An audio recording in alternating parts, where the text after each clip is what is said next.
નમસ્કાર, લલકાર ન્યૂઝ સાથે હું વિરલ. સૌરાષ્ટ્ર યુનિવર્સિટીના પૂર્વ કુલપતિ ગિરીશ ભીમાણી ફરી વિવાદમાં છે. એનએસયુઆઈ દ્વારા કાળીશાહીથી એમનું મોઢું કાળું કરવામાં આવ્યું હતું, એમના પૂતળાનું દહન કરવામાં આવ્યું હતું. તો બીજી તરફ અમરેલી એબીવીપી દ્વારા પણ એક સીસીટીવી વિડીયો સોશિયલ મીડિયા પર વાયરલ કરીને ગિરીશ ભીમાણી હાય હાયના નારા કોલેજમાં લગાવવામાં આવ્યા હતા. આ મામલો શું છે અને કયા મુદ્દે છે એ વિશે વાત કરીએ એ પહેલા લલકાર ન્યૂઝને લાઈક, શેર અને સબસ્ક્રાઇબ અવશ્ય કરજો.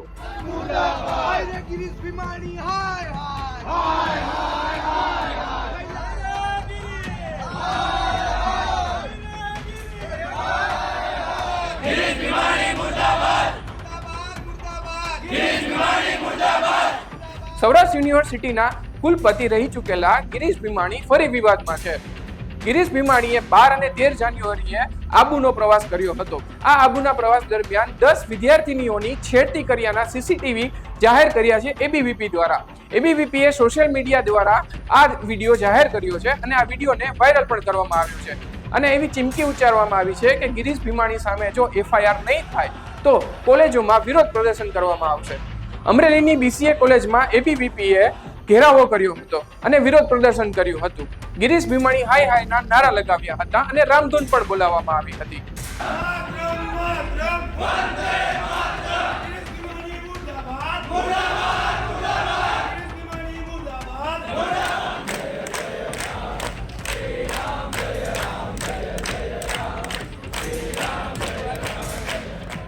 એબીવીપીનું એવું કહેવું છે કે ગિરીશ ભીમાણીએ આ મહિલાઓની છેડતી કરી છે, તો ગિરીશ ભીમાણીને કોઈ પણ પદે અત્યારે યથાવત રાખવામાં ન આવે. બીજી તરફ વિદ્યાર્થી સંગઠન એનએસયુઆઈનું એવું કહેવું છે કે ગિરીશ ભીમાણીને હાલ જે પદે તેઓ છે એ પદેથી તેમને યુદ્ધના ધોરણે દૂર કરવામાં આવે. આવો સાંભળીએ બંને વિદ્યાર્થી સંગઠનના નેતાઓ શું કહી રહ્યા છે. આજે અખિલ ભારતીય વિદ્યાર્થી પરિષદે ગજેરા કેમ્પસમાં જે ઘટના બની છે, ગિરીશ ભીમાણી દ્વારા જે ઘટના કરવામાં આવી છે છેડતી, એને લઈને વિદ્યાર્થી પરિષદે આજે અહીંયા ગજેરા કેમ્પસમાં બીસીએ ડિપાર્ટમેન્ટમાં આજે હલ્લાબોલ કર્યો છે અને સાથે જ ઘણા બધા પુરાવા સાથે આજે વિદ્યાર્થી પરિષદ મેદાનમાં આવ્યું છે.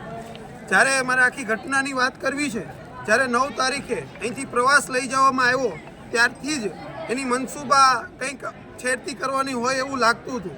કારણ કે સાંજે 6 વાગે અહીંથી પ્રવાસ જવાનો હતો, પણ 3 થી 4 વિદ્યાર્થીઓ રસ્તામાંથી બેસવાના હતા ત્યારે ગિરીશ ભીમાણી દ્વારા કહેવામાં આવ્યું કે રસ્તામાંથી નહીં, એને અહીંયા જ બોલાવીને અહીંથી જ બેસાડવામાં આવે અને એ પ્રવાસને રાતે 9 વાગે અહીંથી રવાના કરવામાં આવ્યો.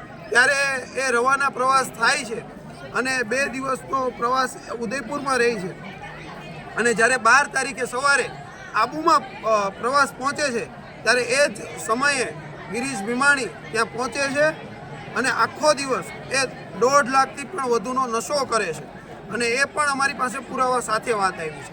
સાથે જ જ્યારે નશો કરી અને ત્યારે એણે કીધું કે હવે મારે વિદ્યાર્થીઓને જમાડવા છે, ત્યારે એ વિદ્યાર્થીઓને રાતે 5:30 કલાકે ઓનેસ્ટ હોટલમાં જમાડે છે અને ઓનેસ્ટ હોટલમાંથી જમાડ્યા બાદ એ વિદ્યાર્થીઓ પોતાની ફોટોગ્રાફી યાદગારી લેતા હતા અને એ સમયે 5 થી 6 બહેનો એક આઈસ્ક્રીમની દુકાને જાય છે અને ત્યાં જઈ અને એ પોતે આઈસ્ક્રીમ ઓર્ડર કરે છે અને ભાઈ પાછળથી ગિરીશ ભીમાણી જાય છે અને ગિરીશ ભીમાણી જ્યારે પાછળથી જાય છે ત્યારે 5-6 છોકરીઓના ઝુંડામાં પોતાનું મોઢું નાખી અને બહેનોની છેડતીની શરૂઆત કરે છે. પહેલી એક બહેનને અડે છે, પછી બીજી બહેનને અડે છે, પછી ત્રીજી બહેનને અડે છે. આવી રીતના એ 5 બહેનોની છેડતી કરે છે. આના પુરાવા સાથે આજે વિદ્યાર્થી પરિષદ આ મેદાનમાં આવ્યું છે. ગુજરાતના શિક્ષણ જગતને કલંકિત કરે તેવી ઘટના એ અમરેલીથી સામે આવે છે. અમરેલીના એક પ્રતિષ્ઠિત સંકુલની અમુક વિદ્યાર્થીનીઓ પ્રવાસ માટે આબુ ગયેલી હતી, ત્યારે ત્યાંના ડાયરેક્ટર અને સૌરાષ્ટ્ર યુનિવર્સિટીના ભૂતપૂર્વ કુલપતિ અને ભાજપના કાર્યકર એવા ગિરીશ ભીમાણી પણ તેમની પાછળથી આબુ ગયા હતા અને મળતી માહિતી મુજબ આ ગિરીશ ભીમાણી દ્વારા ફૂલ દારૂના નશાની હાલતમાં એ વિદ્યાર્થીનીઓ સાથે છેડતી અને અડપલા કર્યા છે એવી વિગતો અમારી પાસે મળી રહી છે. ત્યારે ગુજરાત એનએસયુઆઈ દ્વારા આજે જે સંસ્થા સાથે જોડાયેલા છે, પોતાની કોલેજ છે, એ કોલેજની બહાર ગિરીશ ભીમાણીનું પુતળું બાળી અને આજે એનએસયુઆઈ દ્વારા વિરોધ પ્રદર્શન કરી રહ્યા છે અને ગુજરાતના શિક્ષણ વિભાગ અને સરકાર પાસે એક માંગ કરી રહ્યા છે કે આ ગિરીશ ભીમાણી ઉપર કડકમાં કડક પગલાં લેવામાં આવે.